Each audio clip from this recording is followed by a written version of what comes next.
My relationship with Elden Ring has to be described as rocky. On an absolute level, it seems to be the most polished and highest quality Soulsborne Kiro Ring game of the lot, and contains some of the best bosses the FromSoft team has ever created. But if I look at the overall playtime in the game, the majority seems to be fairly dull, punctuated by standout encounters and moments. My two main problems are the open world feels too big for how much stuff is in it, and the repetition of bosses and concepts. The catacombs are a particularly egregious offender. So many of them look so visually similar, while being mostly composed of rooms and corridors reused between them. Plus, 90% of the time, you'll be fighting the same little gargoyle imps, which are already a rehash of the thralls from Dark Souls 3. And if you thought at least you'll be getting a unique boss fight as a climax, think again, because odds are you've either already met this enemy or will meet them again. As a result, most of my time spent in those dungeons really blends together into one long pulp of meh. The open world also seems like it should be full of interesting little things to find and encounter, but there are also large swathes of land with just absolutely nothing on it. It can look pretty, but locations such as these only serve to be traversed and left. A lot of the time spent in the game is just running forward to your next point of interest. Shadow of the Erdtree released a few days ago, and I was sure FromSoft would make some absolutely standout and difficult bosses. But having played it for a few hours, I still have yet to meet a single unique boss. I fought some humanoid characters, and I found these ghost limb drakes. They are rehashes done right, in my view. They are quite similar to the wyverns in the base game, but some of their attacks are altered in their timings. They also combine into new combos that weren't there before.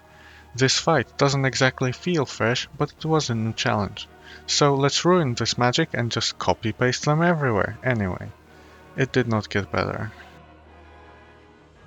Do you like ulcerated tree spirits? Do you like magma worms? Do you like ancient dragons? Did you somehow make it through the base game without having gotten sick of them? Well, you're in luck, because by the end of the DLC you will be sure to have. The ancient dragons are miserable to fight, and for some reason they decided to just put one in here as a boss. With zero bells or whistles as far as I know, it's just another ancient dragon. I don't know who decided to put the tree spirits in this expansion, and I am increasingly perplexed as to how proud someone must be to have created them. The first impression of the open world wasn't the highest either, if I'm honest. While this zone looks pretty, I've also seen it enough times in trailers and preview videos that it doesn't feel special anymore. Furthermore, this initial plain area really is quite plain. There are some things to see and collect, but it also takes such a long time of just holding forward to traverse it. This furnace golem impresses visually, but as soon as you engage him, this magic is gone. The fight is an exercise in patience, as you keep jumping over the same AoE over and over again. It's almost as boring as the ancient dragon fight in Dark Souls 2. Like mentioned previously, I haven't yet reached any main bosses, and I'm sure some of them are absolute bangers. But how much time will I spend running around barren environments and fighting rehashes compared to the time spent in those great fights? Even during my first playthrough of Elden Ring, having gotten stuck on Malekith and Malenia for at least 5 days combined, my impression by the end of the game was still a large mass of meh, with some cool and good bits and pieces. I think if they were going to put catacombs fucking everywhere with potential one-of-a-kind loot inside, at least make them exciting to traverse. The game should be encouraging me to do the fun things instead of the boring ones. Now, I'm not saying the DLC is bad. Far from it. I have been quite enjoying my time so far.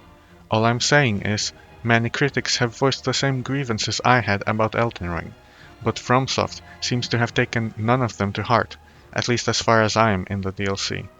If this pattern continues to later games, I might find my interest in the studio wane. A fairly short video this, but I don't have much time right now to blast through the expansion, nor to make a bigger project. I just felt like airing these thoughts I had so far.